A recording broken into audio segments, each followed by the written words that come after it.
Hello everyone, আসসালামু আলাইকুম। সবাই কেমন আছেন? আশা করি সবাই খুব বেশি ভালো আছেন। চলে এলাম টাঙ্গাইল টু কক্সবাজার ব্লক 1 নিয়ে। তো চলুন শুরু করা যাক। ফার্স্টেই আমরা এয়ারপোর্টের জন্য রওনা দিয়েছি। তারপর এয়ারপোর্ট পৌঁছানোর পর আমরা একটু অপেক্ষা করছিলাম, কারণ আমাদের আরও মেম্বার বাকি ছিল। অ্যান্ড দেন চেকিং শেষ করে আমরা বাসে দিয়ে চলে গেলাম প্লেনের এখানে। আর এটা হচ্ছে আমাদের প্লেন।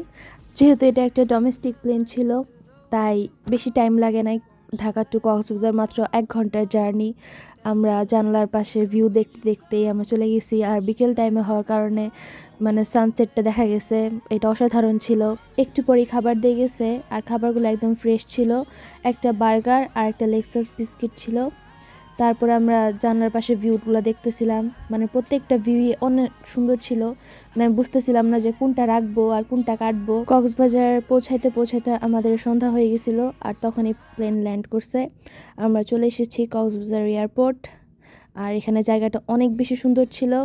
নামার সাথে সাথে শুটকির একটা স্মেল বোঝা যাচ্ছিল যে আমরা কক্সবাজার চলে আসছি। আমি অনেক বেশি এক্সাইটেড ছিলাম। তারপর আমরা হোটেলের উদ্দেশ্যে রওনা দিলাম।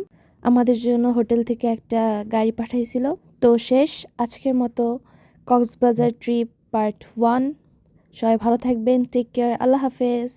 আর পার্ট 2 খুব তাড়াতাড়ি চলে আসবে।